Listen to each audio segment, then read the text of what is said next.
Ghazali wanti-wanti, diinget-inget ya, dalam dirimu secara umum itu ada 3 aktor yang harus hati-hati kamu gunakannya. Begitu salah dosis, hidupmu kacau.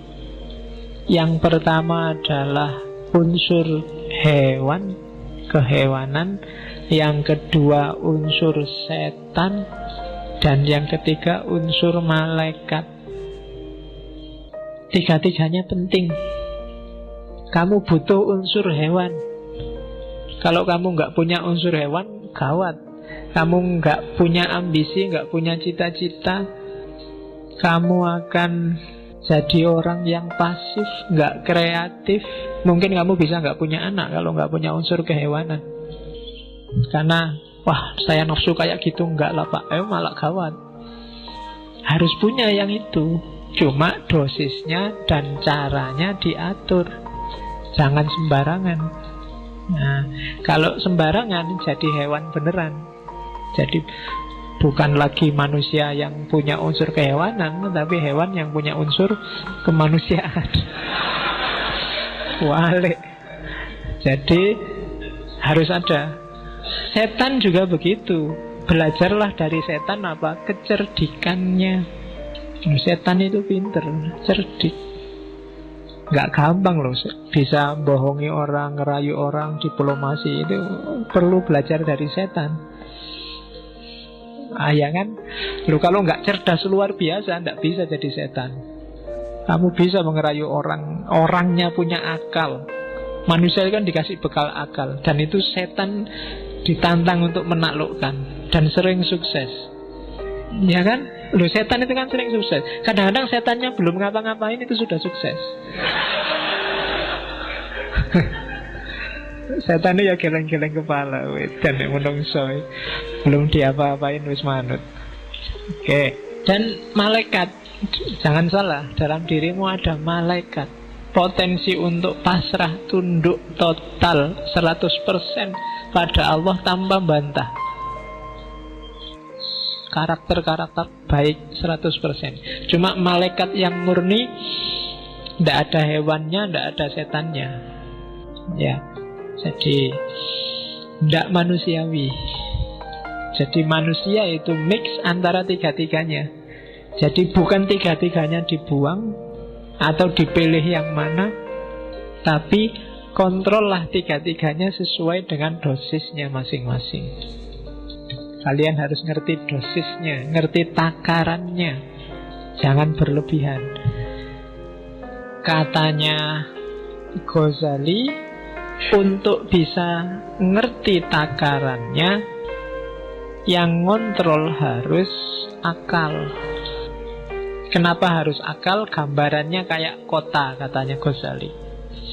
Jadi jiwa kita itu adalah kota besar. Rajanya beda sama Farabi kemarin.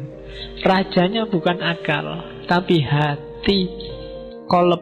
Jadi katanya Ghazali, ndak, akal itu bukan rajanya. Akal itu tunduk pada kolab, suka dan tidak suka, kecenderungan batinmu.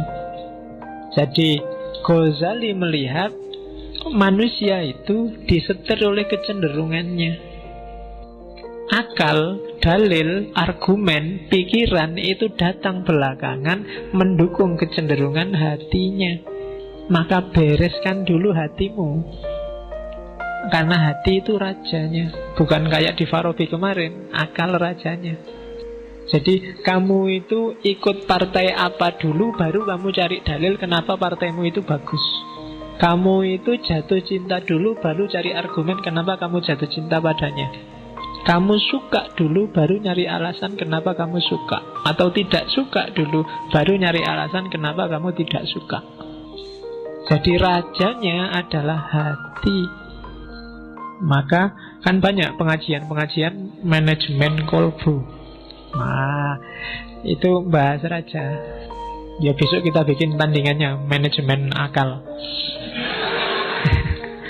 Ya, jadi tugasnya akal apa? Akal panglima perang. Hati itu tugasnya ngasih nasihat, berfatwa. Sementara pekerjanya, panglimanya di lapangan itu akal. Prajuritnya itu syahwat dan amarah. Jadi dua-duanya ya, yang satu wali kotanya, yang amarah itu polisinya kalau katanya Ghazali. Jadi dalam diri kita itu isinya polisi yang marah-marah, kemudian wali kota yang penuh ambisi, dan panglima yang punya kekuatan ngatur, serta raja yang mengendalikan. Begitu rajanya nggak beres, maka panglimanya juga disuruh ngatur untuk ke arah yang tidak beres. Syahwat akan jadi penguatnya, karena dari situ muncul ambisi, hasrat. Kemudian kekuatan amarah jadi pendorongnya. Jadi hati-hati, makanya hati harus lembut, baru yang lain ikut lembut. Kalau hati kasar, akalmu juga akan mengarah pada kasar, syahwatmu juga dikontrol oleh kekasaran, dan amarahmu akan semakin menyala. Jadi maka katanya Ghazali, amankan kota jiwamu. Pertama-tama bereskan hatimu, kemudian perintahkan panglima untuk mengendalikan wali kota dan polisi. Kalau enggak, ya alamat kotamu kacau balau. Jangan sampai nanti nafsunya memberontak, mengalahkan hati, dan akhirnya nafsunya yang jadi raja. Juga jangan sampai polisinya, amarahnya yang jadi raja. Dan jangan sampai juga akalnya yang jadi raja. Yang harus jadi raja hatinya.